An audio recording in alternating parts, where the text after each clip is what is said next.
الرجیم بسم اللہ الرحمن الرحیم قد افلح المؤمنون الذین هم فی صلاتهم خاشعون والذین هم عن اللغو معرضون صدق اللہ العظیم اللہم صل علی سیدنا محمد وعلی آل سیدنا محمد وبارک وسلم۔ قرآن کریم میں اللہ رب العزت نے جن ایمان والوں کے کامیاب ہونے کی نوید سنائی ہے، ان کی جو صفات بیان فرمائی ہیں، ان میں سے ایک صفت یہ ہے کہ کامیاب ہونے والے ایمان والے وہ ہیں جو ہر اس چیز سے پرہیز کرتے ہیں جو نہ ان کو دنیا میں نفع دیتا ہے اور نہ ہی آخرت میں ان کے لیے فائدہ مند ہے۔ سورہ مومنون کی ابتدا میں اللہ فرماتے ہیں قد افلح المؤمنون۔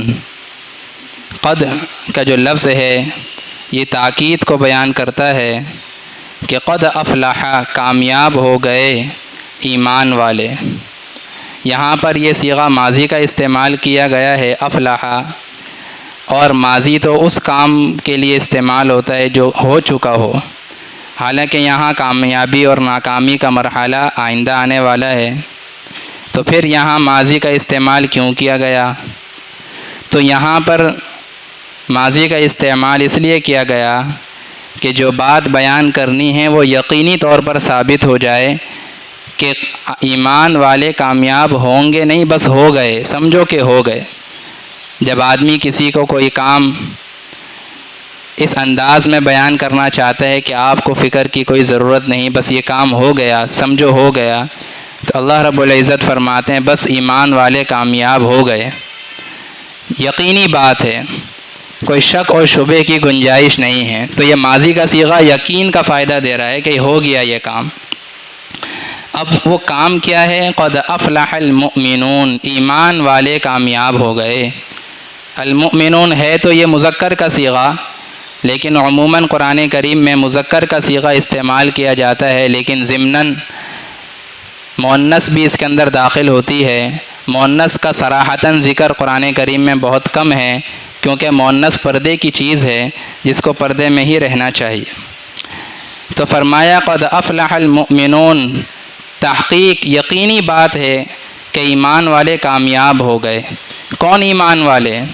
ایک ایمان والا تو میں بھی دعویٰ کرتا ہوں، ہم بھی دعویٰ کرتے ہیں کہ ہم ایمان والے ہیں، لیکن کیا صرف دعویٰ کافی ہوگا؟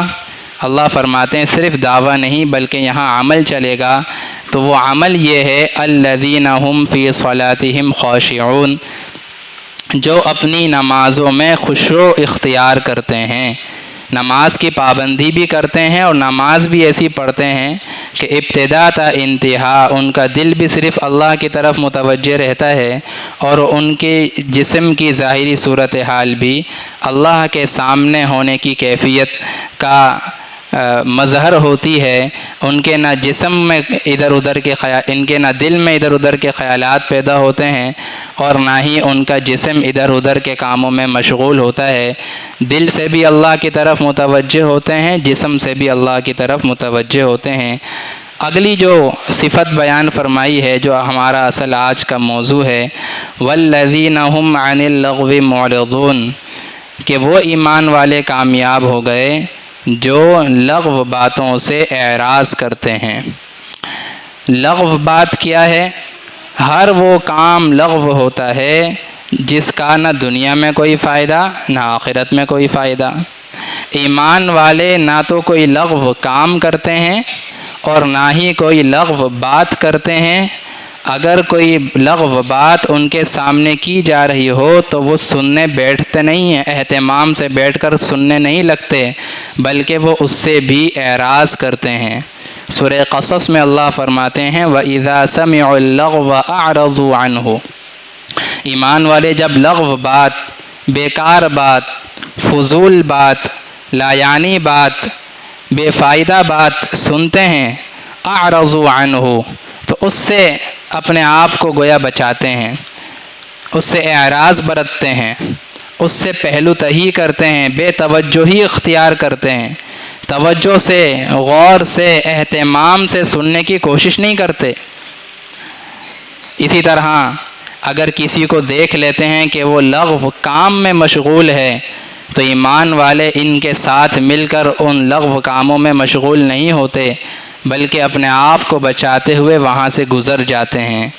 سورہ فرقان میں اللہ رب العزت فرماتے ہیں والذین لا یشہدون الزور، کہ ایمان والے اللہ کے خاص بندے وہ ہیں جو گناہوں کی مجلسوں میں شریک نہیں ہوتے، غلط کاموں والی مجلسوں میں شریک نہیں ہوتے، اور وَإِذَا مَرُّوا بِاللَّغْوِ مَرُّوا كِرَامًا، جب کسی لغو کام کے پاس سے ان کا گزر ہوتا ہے تو وہ کریمانہ طریقے پر، شرافت والے طریقے پر وہاں سے گزر جاتے ہیں۔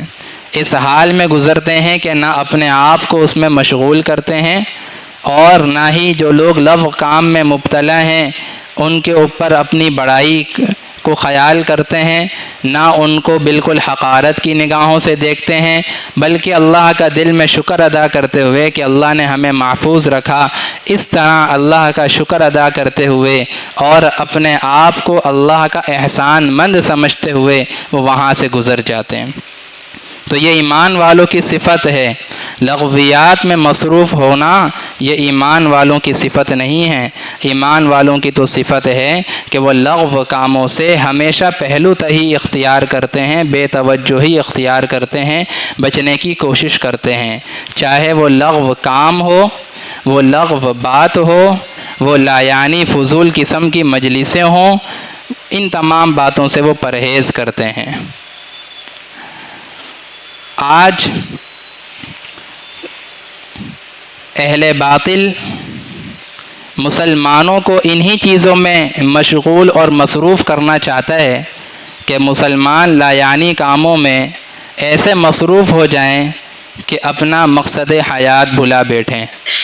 جو چیز ان کو کامیابی بخشنے والی ہے یعنی قرآن کریم، اس قرآن کریم سے یہ دور ہو جائیں۔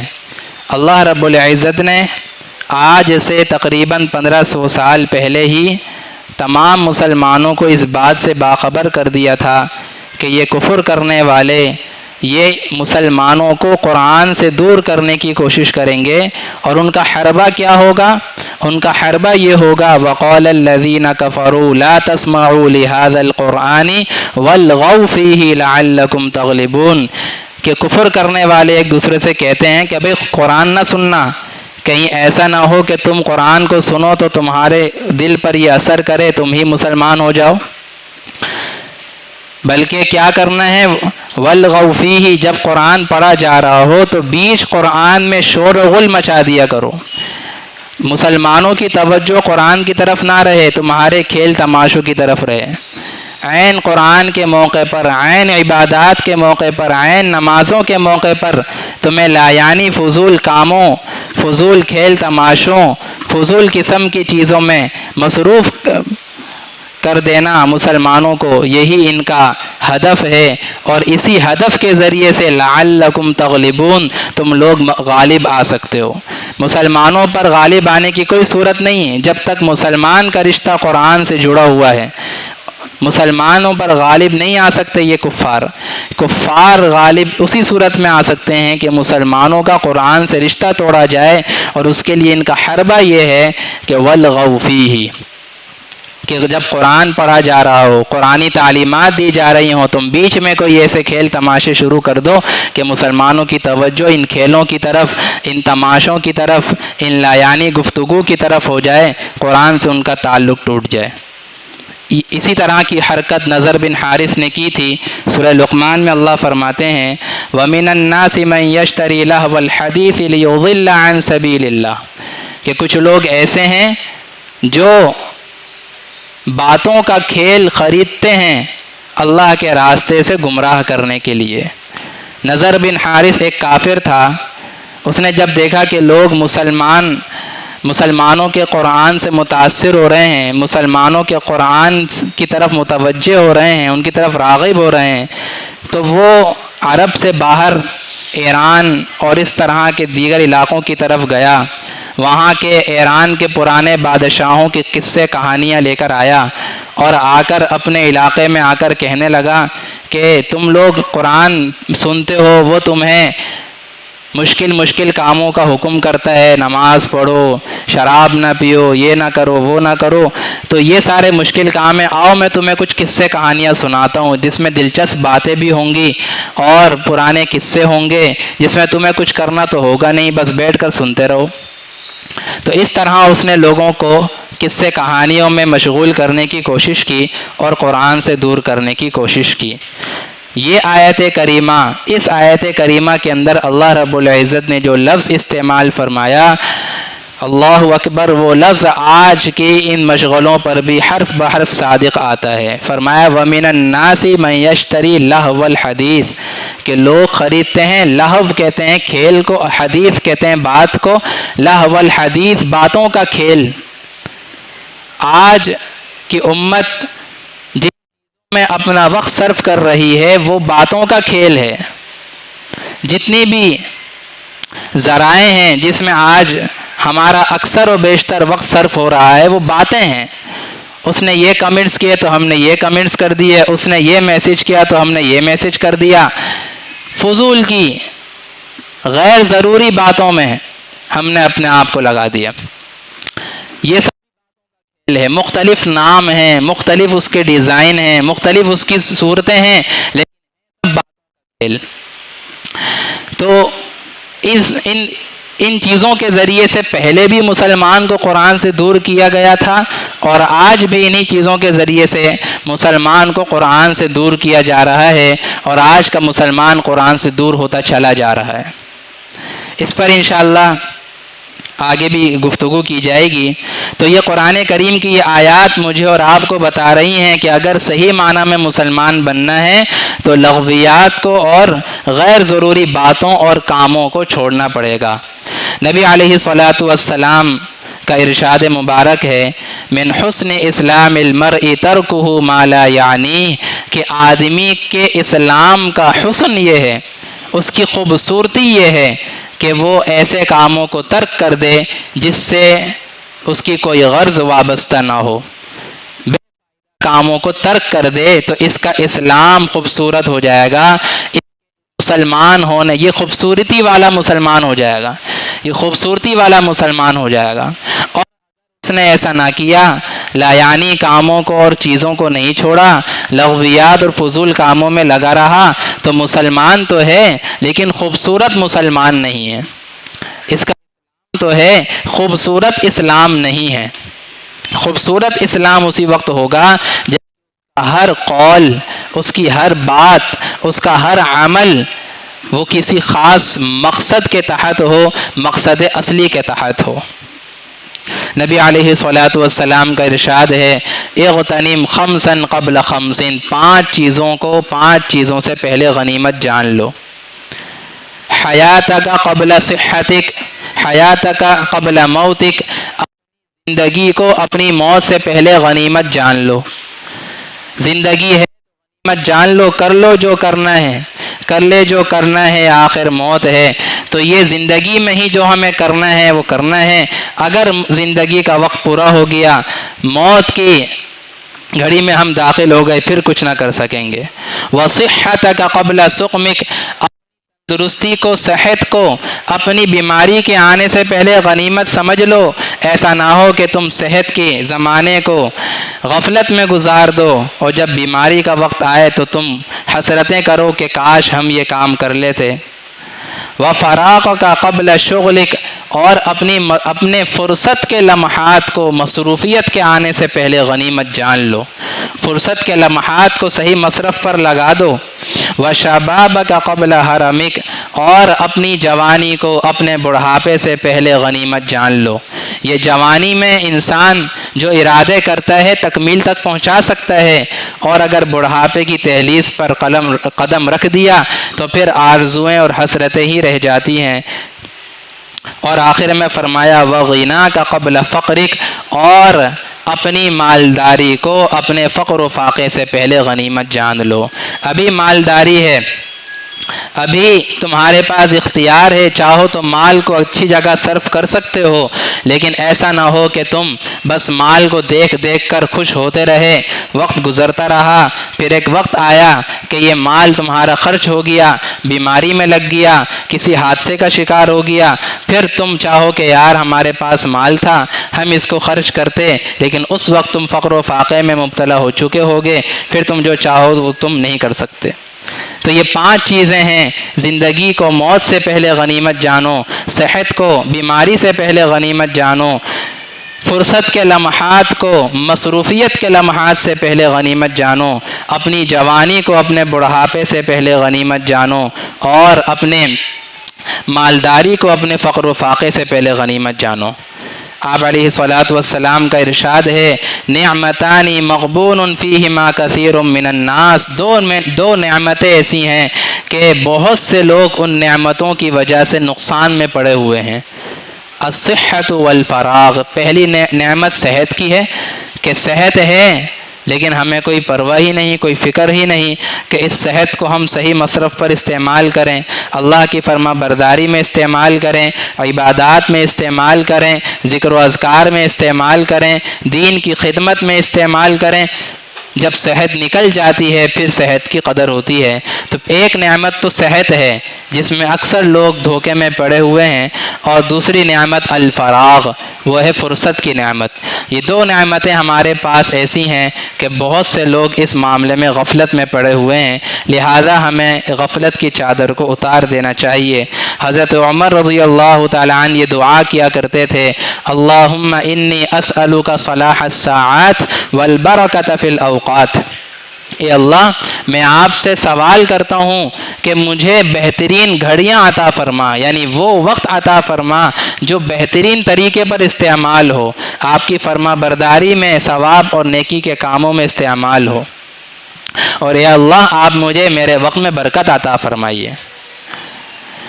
حضرت علی رضی اللہ تعالیٰ عنہ فرماتے ہیں، الایام صحائف اعمارکم، کہ جو ایام، یہ جو دن ہیں یہ تمہاری عمروں کے صحیفے ہیں، یہ صفحات ہیں تمہاری زندگی کے۔ اب ان صفحات کو یا تو خالی چھوڑ دو یا ان صفحات پر اپنی نیکیوں کو درج کر دو۔ اگر تم ان صفحات پر اپنی نیکیوں کو درج کر دو گے تو یہ ہمیشہ ہمیشہ کے لیے باقی رہ جائیں گی۔ فخلدوها صالح اعمالکم۔ حضرت لقمان حکیم جن کا قرآن کریم میں بھی ذکر ہے، ان سے پوچھا گیا کہ اللہ نے آپ کو یہ فضیلت کیوں دی، یعنی وہ کیا سبب بنا جس سے آپ کو یہ فضیلت حاصل ہوئی؟ آپ نے فرمایا بھائی 3 چیزیں ہیں۔ نمبر 1، میں سچی بات کرتا ہوں، جو کہتا ہوں سچ کہتا ہوں۔ نمبر 2، امانت کی ادائیگی کرتا ہوں، اگر میرے پاس کوئی چیز امانت ہے تو اس کو میں حفاظت کے ساتھ اس کے مالک تک پہنچا دیتا ہوں۔ اور تیسری چیز، لا یعنی چیز کو میں چھوڑ دیتا ہوں، جو چیز لا یعنی ہوتی ہے، بے فائدہ ہوتی ہے، بیکار ہوتی ہے، میں ان چیزوں کو چھوڑ دیتا ہوں۔ امت نے جب تک لا یعنی کاموں سے اپنے آپ کو بچائے رکھا تو دیکھیے یہ جو وقت ہے یہ اللہ کی بہت بڑی نعمت ہے، یہ اللہ کی بہت بڑی نعمت ہے، اور اس نعمت کا احساس ہو جانا بھی ایک نعمت ہے، اور اللہ کا ضابطہ ہے، وَإِذْ تَأَذَّنَ رَبُّكُمْ لَئِن شَكَرْتُمْ لَأَزِيدَنَّكُمْ، کہ اگر تم ہماری نعمتوں کا شکر ادا کرو گے تو ہم تمہیں یہ نعمتیں مزید عطا فرمائیں گے۔ وقت کی اس نعمت کا شکر یہ ہے کہ اس وقت کو اس کام میں صرف کیا جائے جو کام اللہ رب العزت کو پسند ہو۔ تو جب وقت کو اللہ کی فرما برداری میں صرف کریں گے تو اللہ رب العزت ہمارے وقت میں برکتیں عطا فرمائیں گے، اور اگر خدا نخواستہ ہم وقت کی ناقدری کرتے رہے تو ہماری زندگی میں بے برکتی ہوتی چلی جائے گی، اور دن اور رات یوں ہی گزرتے چلے جائیں گے اور ہم کچھ حاصل نہ کر پائیں گے۔ عام ضابطہ ہے، جس چیز کی ہم قدر کریں گے اس میں برکت ہوگی، جس چیز کی ہم ناقدری کریں گے اس میں بے برکتی ہوگی۔ اگر میں نے آج وقت کے ہر لمحے کی قدر کر لی تو برکت ہوگی، اور میرے سارے کام خوش اسلوبی کے ساتھ اپنے وقت پر انجام پائیں گے۔ اگر میں اپنے وقت کو فضول ضائع کرتا رہا، غیر ضروری کاموں میں استعمال کرتا رہا، وقت میں بے برکتی ہوگی، اور میں بہت سارے کام کرنا چاہوں گا لیکن وہ وقت مجھے اجازت نہیں دے گا، میں وہ کام نہیں کر سکوں گا۔ ہمارے اسلاف نے وقت کو قیمتی بنایا تو دیکھیے انہوں نے اپنی زندگی میں کیا کیا کارنامے انجام دیے۔ ایک گزرے ہیں ابو الوفا ابن عقیل، 80 فنون سے متعلق کتابیں لکھی، 80 فنون کے بارے میں انہوں نے کتابیں لکھی ہیں۔ ان کی ایک کتاب جس کا نام القانون تھا، وہ ایک کتاب 800 جلدوں پر مشتمل تھی۔ ایک کتاب 800 جلدوں پر مشتمل تھی اور دنیا میں اس سے بڑی کوئی کتاب نہیں تھی۔ علامہ ابن جوزی رحمہ اللہ اپنے وقت کو اتنا قیمتی بناتے تھے کہ انہوں نے اتنی کتابیں لکھی کہ جب ان کے قلم کا جو برادہ تھا، جب قلم کو تراشتے تھے تو برادہ گرتا تھا، ان کے برادے کو جب جمع کیا گیا تو اتنا ڈھیر سارا وہ برادہ جمع ہو گیا کہ اسی برادے کو جلا کر ان کے غسل کے پانی کو گرم کیا گیا اور اسی سے ان کو غسل دیا گیا۔ امام غزالی رحمہ اللہ نے 78 کتابیں لکھیں، جن میں سے ایک کتاب کا نام تھا یاقوت التاویل، جو 40 جلدوں پر مشتمل تھی۔ ابن سینا ایک مشہور طبیب گزرے ہیں، ان کی ایک کتاب الحاصل والمحصول 20 جلدوں پر مشتمل تھی۔ ایک کتاب الانصاف 20 جلدوں پر مشتمل تھی۔ ایک کتاب الشفاء 18 جلدوں پر مشتمل تھی۔ تو یہ اتنے بڑے بڑے کارنامے انجام دے گئے۔ ہمارے قریب کے زمانے میں حکیم الامت حضرت مولانا شاہ اشرف علی صاحب تھانوی رحمہ اللہ تقریباً 1000 کتابیں انہوں نے تصنیف کی ہیں۔ 1000 کتابیں، وہ بھی کوئی بہت زیادہ پرانے دور کے نہیں تھے، لیکن یہ سب کیوں ہوا؟ اپنے وقت کی قدر کرنے کی وجہ سے۔ فقیہ شمس الدین اصبہانی کے بارے میں آتا ہے کہ وہ کھانا کم کھاتے تھے، اس لیے کہیں ایسا نہ ہو کہ میں زیادہ کھاؤں گا تو تقاضے میں مجھے زیادہ وقت لگے گا، بیت الخلاء میں مجھے زیادہ وقت لگے گا، اس لیے کم کھانا کھاتے تھے تاکہ ضروریات میں بھی کم سے کم وقت خرچ ہو، پھر اس وقت کو وہ اچھی جگہ پر صرف کریں۔ ابو الوفا ابن عقیل کہتے ہیں کہ انسان کی سب سے اہم پونجی وہ وقت ہے، سب سے سرمایہ جمع پونجی اس کی وہ وقت ہے، جسے بچا بچا کر استعمال کرنا چاہیے۔ لیکن آج ہم نے اپنے سب سے بڑا سرمایہ مال کو بنایا ہوا ہے۔ مال کو تو ہم خوب بچا بچا کر استعمال کرتے ہیں، لیکن اگر انسان کے پاس وقت ہی نہ رہے تو مال دھرا کا دھرا رہ جائے گا۔ زندگی کا وقت ختم ہو گیا تو مال کس کام آئے گا؟ تو مال سے بھی کہیں زیادہ قیمتی ہمارا یہ وقت ہے۔ ایک ایک لمحہ پلک جھپکنے کے بقدر وقت کروڑوں روپئے سے زیادہ قیمتی ہے۔ ایک لمحے کے اندر انسان ایک مرتبہ اللہ کو یاد کر لے، اللہ کا نام لے لے، تسبیح کے کلمات پڑھ دے تو یہ پوری کائنات سے افضل ہے۔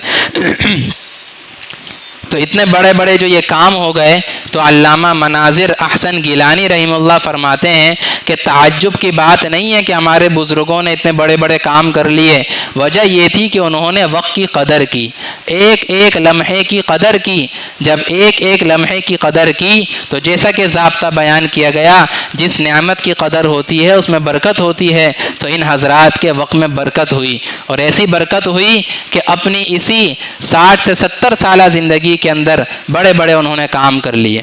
بلکہ بعض علماء کی تو زندگی بھی اس سے کم تھی۔ علامہ نووی رحمہ اللہ مسلم شریف کے شارح، بہت کتابیں لکھی، ان کی وفات 45 سال کی عمر میں تقریباً ہوئی۔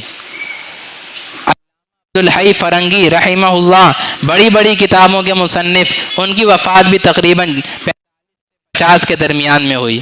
علامہ قاسم نانوتوی رحمہ اللہ اتنے بڑے بزرگ ہمارے، ان کی وفات بھی 50 سال سے ایک کم، یعنی 49 سال کی عمر میں ان کی وفات ہوئی، لیکن کام کتنے بڑے بڑے کر گئے۔ ہمارے تبلیغ کے دوسرے امیر حضرت مولانا یوسف کاندھیلوی رحمہ اللہ، ان کی وفات بھی تقریباً 45 سے 50 کے درمیان کی عمر میں ہوئی، لیکن کتنا انہوں نے تبلیغ کا کام بھی کیا۔ امان الاحبار جو کہ حاوی شریف کی شرح ہے وہ بھی تصنیف فرمائی، اور اسی طرح حیات الصحابہ جو 3 سے 4 جلدوں پر مشتمل ہے اس کو بھی تصنیف کیا۔ کتنے بڑے بڑے انہوں نے کام کیے۔ تو مناظر احسن گیلانی رحمہ اللہ فرماتے ہیں ایک ایک لمحے کی قدر کی تھی اس لیے برکت ہو گئی، لیکن جو ایک ایک لمحے کو بے قدری میں استعمال کرے، اس کی ناقدری کرے، تو اس کو ہزاروں سال بھی مل جائیں وہ کچھ نہیں کر سکتا۔ اب ہم تھوڑا اس بات کی طرف آتے ہیں کہ ہم آخر ایسے کن کاموں میں مصروف ہیں اور مشغول ہیں جس کی وجہ سے ہم وقت کے ان قیمتی لمحات کو ضائع کر رہے ہیں۔ تو پہلی چیز یہ ہے کہ ہم اپنی ضروریات کو ضرورت کی حد تک نہیں رکھتے بلکہ اس کو مقصد اور ہدف بنا رہے ہیں۔ کھانا کھانا ضرورت ہے، اور یہ ضرورت 15 20 25 منٹ کے اندر بھی پوری ہو سکتی ہے، لیکن ہم جب کھانا کھانے بیٹھتے ہیں تو گویا کہ ہم اب اپنے اصل مقصد پر آ گئے ہیں، لہٰذا علی المقصود کی ہوائیں جو صدائیں لگتی ہیں، اور سب اس طریقے سے جم کر بیٹھ کر کھاتے ہیں کہ گویا کہ اصل کام کر رہے ہیں، اور اس میں ہمارے گھنٹوں صرف ہو جاتے ہیں۔ کھانا ضرورت ہے، اس سے انکار نہیں ہے، کھانا ہے، لیکن انسان ذرا یہ سوچے کہ کیا کھانا ہی سب کچھ ہے یا اس سے زیادہ ضروری چیزیں بھی کوئی ہے۔ حضرت مولانا زکریا کاندھیلوی رحمہ اللہ فرماتے تھے کہ کبھی کبھی مجھ پر 32 گھنٹے گزر جاتے تھے، میں کھانا نہیں کھاتا تھا۔ کبھی ایسا ہوتا تھا کہ دوپہر کا کھانا کھانا بھول جاتا تھا، عصر میں یاد آتا تھا کہ میں نے دوپہر کا کھانا نہیں کھایا۔ کبھی ایسا ہوتا تھا، بلکہ اکثر تو میں رات کا کھانا کھاتا ہی نہیں تھا۔ میری بہن جب تک زندہ رہی اپنے ہاتھوں سے مجھے کھانا کھلاتی رہی، جب اس کا انتقال ہو گیا تو وہ کھانا بھی چھوٹ گیا۔ تو جو ہماری ضروریات ہیں، کھانے پینے کی ضروریات میں ہم ضرورت سے زائد وقت صرف کر رہے ہیں۔ شادی بیاہ ضرورت سے زائد وقت صرف کر رہے ہیں۔ شادی ہونی 1 سال بعد ہے، لیکن تیاریاں 1 سال پہلے سے ہی شروع ہو جاتی ہیں۔ رات بھر اس کی تیاریوں میں صرف ہو جاتے ہیں۔ مختلف قسم کے رسوم و رواج کے اندر ہم اپنا وقت کا قیمتی ترین جو ہے وہ ذخیرہ ہم برباد کر دیتے ہیں۔ اور جب اسی طریقے سے شادی کی تقریب کے لیے خریداری ہو یا کسی اور گھریلو ضروریات کے لیے خریداری ہو، تو خریداری کے اندر بھی ہم خوب اپنا وقت صرف کرتے ہیں۔ بالخصوص مستورات بازاروں میں، گھنٹوں بازاروں میں رہنا ان کے لیے کوئی مشکل کام نہیں ہوتا، اور گھنٹوں کے اندر صرف 2-3 چیزیں جو ہے وہ خریدی جاتی ہیں۔ یہ ہم کیا کر رہے ہیں؟ 2 پیسے بچانے کے لیے، چند روپیہ بچانے کے لیے ہم نے اپنے گھنٹوں صرف کر دیے۔ میں نے عرض کیا کہ یہ ایک لمحہ کروڑوں روپیے سے زیادہ قیمتی ہے۔ کیا ہو جائے گا اگر ہم تھوڑے ہلکے کپڑے خرید لیں گے، یا کیا ہو جائے گا اگر ہم کچھ تھوڑے زیادہ قیمت دے کر کپڑے خرید لیں گے؟ ہمارا وقت تو بچے گا، اور ہم اس وقت کو اللہ کی فرما برداری میں، ثواب کے کاموں میں استعمال کر سکیں گے۔ تو جو چیزیں ضرورت کی حد تک ہونی چاہیے ہم نے اس کو مقصد بنا دیا۔ دوسری چیز، ہم جب گفتگو کرنے پر آتے ہیں تو یہاں پر بھی ہم تجاوز کر جاتے ہیں۔ آپس میں ایسی گفتگو ہونے لگتی ہیں جو بالکل لا یعنی فضول قسم کی گفتگو، فضول قسم کے قصے کہانی، اور ان گفتگو کے اندر پھر کیا ہوتا ہے، ادھر ادھر کی باتیں شروع ہوتی ہیں، غیبت شروع ہو جاتی ہے، چغلیاں شروع ہو جاتی ہیں، جھوٹ شروع ہو جاتا ہے، اور طرح طرح کی گناہ کی باتیں بھی شروع ہو جاتی ہیں۔ بالخصوص جو ہماری مستورات ہیں تو وہ اس حوالے سے زیادہ ان کو احتیاط کرنی چاہیے کہ 2-3-4 جو کہیں پر اگر جمع ہو کر بیٹھ جائیں تو اگر گفتگو کرنی بھی ہے تو اس کو ضرورت کی حد تک رکھا جائے۔ کم از کم اس بات کا تو لحاظ رکھا جائے کہ ہماری گفتگو میں کسی مسلمان کی آبرو ریزی نہ ہو، کسی مسلمان کی غیبت نہ ہو، کسی مسلمان کی برائی نہ ہو، کوئی گناہ کے کام نہ ہو۔ اللہ رب العزت فرماتے ہیں نبی علیہ الصلوۃ والسلام کا ارشاد ہے، لا تکثروا الکلام بغیر ذکر اللہ فإن کثرة الکلام بغیر ذکر اللہ قسوة للقلب وإن ابعد الناس من اللہ تعالی القلب القاسی، کہ اللہ کے ذکر کے بغیر کثرت سے گفتگو نہ کرو، کیونکہ یہ کثرت سے گفتگو کرنا انسان کے دل کو سخت کر دیتا ہے، اور جس کا دل سخت ہوتا ہے وہ اللہ سے سب سے زیادہ دور ہو جاتا ہے۔ جب دل سخت ہوتا ہے تو پھر نصیحت کے باتیں بھی اس پر اثر نہیں کرتی، پھر قرآن بھی اس پر اثر نہیں کرتا، پھر دین کی باتیں بھی اس پر اثر نہیں کرتی۔ تو بے فائدہ گفتگو سے ہم اپنے آپ کو بچائیں۔ جو سب سے بڑی بیماری ہے ہمارے معاشرے کی وہ ہے موبائل اور اس میں موجود انٹرنیٹ۔ یہ نیٹ اپنے الفاظ کے لحاظ سے انٹر بمانے داخل ہونا اور نیٹ بمانے جال، یہ جال ہونے کے مترادف ہے۔ آپ موبائل استعمال کرتے ہیں، اس میں نیٹ چلاتے ہیں، یہ آپ نیٹ چلا نہیں رہے بلکہ نیٹ میں پھنس رہے ہیں، جال پھنس رہے ہیں، جس میں آپ قیمتی سرمایہ جو ہے وہ ضائع ہے۔ بہت افسوس کی بات ہے، بہت زیادہ افسوس کی بات ہے، ہمارے گھروں کا بھی یہ ماحول ہو چکا ہے کہ ایک کمرے میں والد صاحب اپنا موبائل لے کر بیٹھے ہوئے ہیں، دوسرے کمرے میں والدہ اپنے موبائل لے کر بیٹھی ہوئی ہیں، تیسرے کمرے میں ہماری ہمشیرہ اپنا موبائل لے کر بیٹھی ہوئی ہیں، چوتھے کمرے میں ہمارا بھائی جو ہے وہ موبائل لے کر بیٹھا ہوا ہے۔ مہمان آئے ہیں تو وہ مہمان گفتگو کے ساتھ ساتھ اپنے ہاتھ میں موبائل بھی لیے ہوئے ہیں۔ ایک بڑا وقت، زندگی کا بڑا وقت وہ ہمارا اس موبائل کی نظر ہو گیا۔ موبائل تو تھا گفتگو کی ضرورت کے لیے، ضرورت کے لیے، اور جو لوگ معلوماتی کام کرتے ہیں، علمی کام کرتے ہیں، ان کی معلوماتی کاموں کے لیے، لیکن عوام الناس نے اس کو ایسا اپنی زندگی کا حصہ بنا دیا کہ اب موبائل کو چھوڑتے ہوئے اور ایک دن کے لیے موبائل سے کنارہ کشی اختیار کرتے ہوئے وہ جسم کانپ جاتا ہے، ذہن کانپ جاتا ہے کہ یہ کیسا ہوگا۔ یہ موبائل نے ہماری زندگی کو چوس لیا ہے۔ تو اس کے اندر ہم اپنی آنکھوں کو کھولیں کہ کتنے ایسی چیزیں ہیں، لایانی قسم کی چیزیں جو ہم دیکھ رہے ہیں، وقت ہمارا پانی کی طرح بہہ رہا ہے اور ہمیں کوئی فکر نہیں ہے۔ تو موبائل کے استعمال کو انتہائی کر دیں۔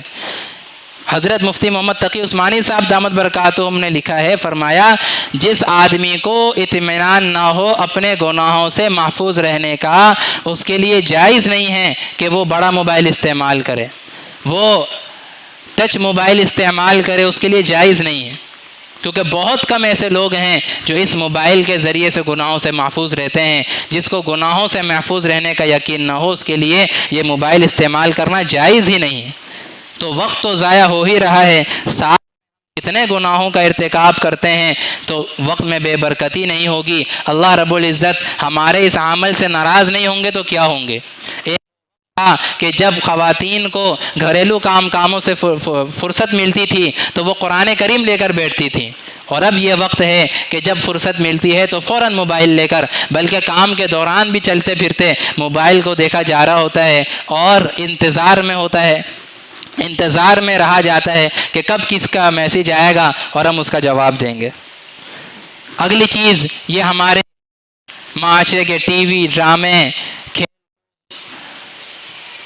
سنیما بینی اور اس طرح کی فضول چیزیں، یہ بھی ہمارے وقت کا، ہماری زندگی کو ضائع کر رہی ہیں۔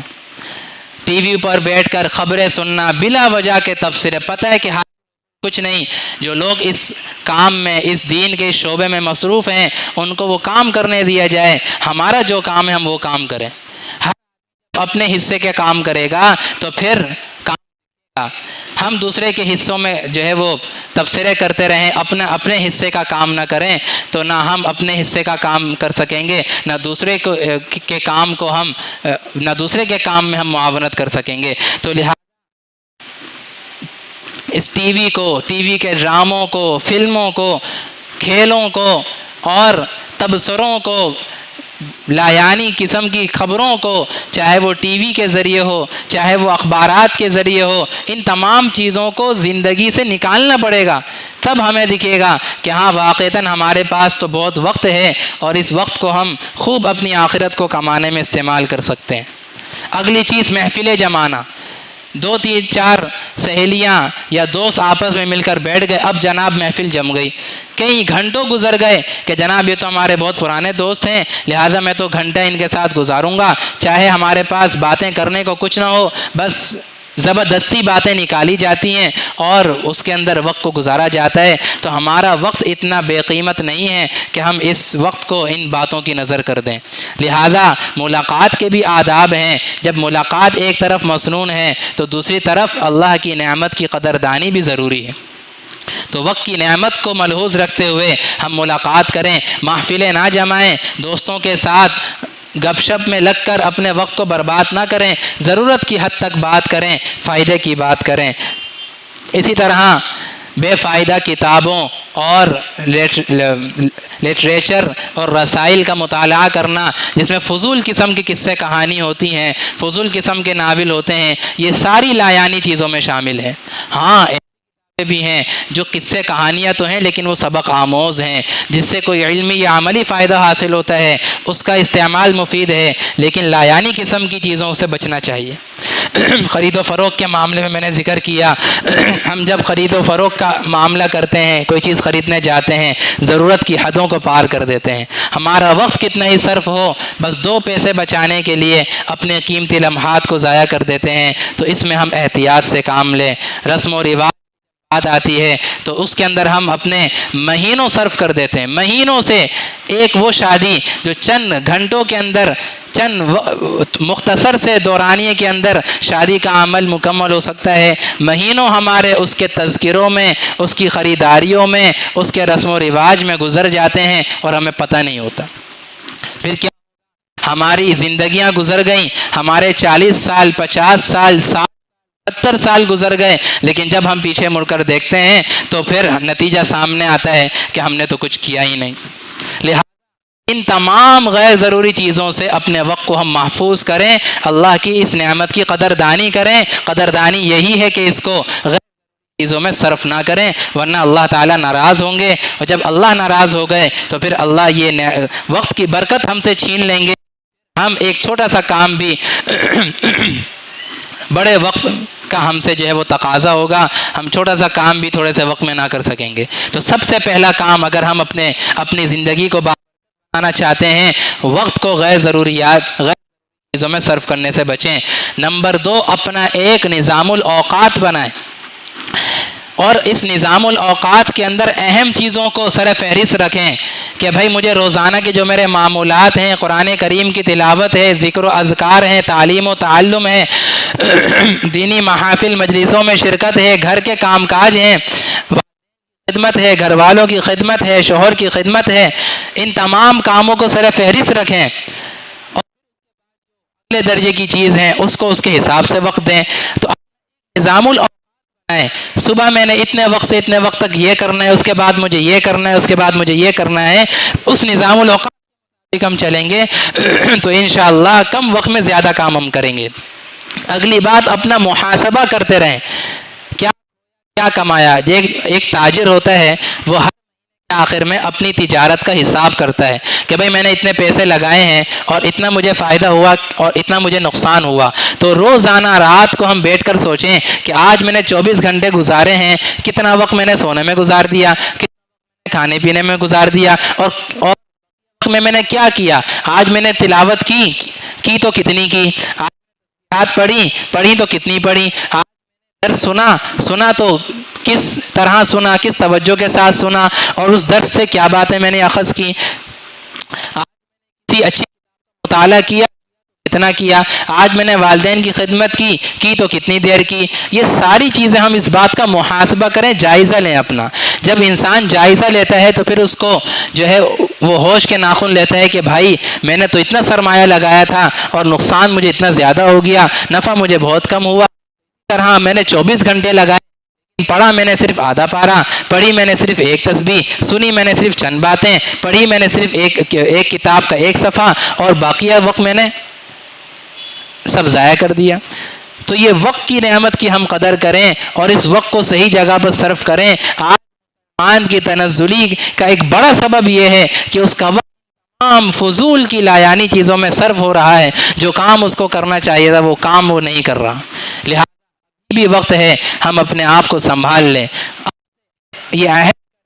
یہ پکا کریں کہ کوئی لمحہ بھی ہمارا اب ضائع نہیں جائے گا، اللہ کی فرما برداری میں، اور اللہ تعالیٰ جیسے چاہتے ہیں ویسے ہی صرف ہوگا۔ دیا ہوا لمحہ بھی اللہ کا دیا ہوا ہے تو اس کو استعمال بھی اللہ کی رضا کے مطابق کرنا ہے۔ آخری بات یہ ہے، ایک بہت بڑے دانشور نے فرمایا کہ ضائع کرنا خودکشی کے مترادف ہے۔ خودکشی میں بس یہ ہوتا ہے کہ انسان ایک ہی دفعہ میں اپنی زندگی کو ختم کر دیتا ہے اور وہ مردہ ہو جاتا ہے۔ کرنے میں اس نے زندگی کا اپنا ایک بڑا حصہ کے مردہ ہونے کی حالت میں گزار دیا۔ اگر کوئی کہے کہ 5 سال کم ہو گئے، آپ کی زندگی 70 سال تھی لیکن میں ایسا ہوا کہ وہ 5 سال آپ کے کم ہو گئے، اب آپ کو صرف 65 سال کی زندگی ملے گی، تو کتنا گھبرائے، کتنا اس کو افسوس ہوگا، فکر مند ہوگا۔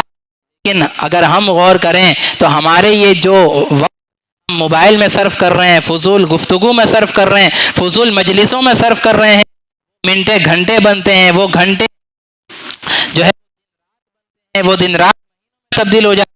اگر ہم ان گھنٹوں کو منٹوں کو جمع کریں تو کئی سال ہم ضائع کر چکے ہیں، کئی سال اب تک ہم ضائع کر چکے ہیں، کھانے پینے کی نظر کر چکے ہیں، ضرورت سے زائد سونے گفتگو کی نظر ہم کر چکے ہیں۔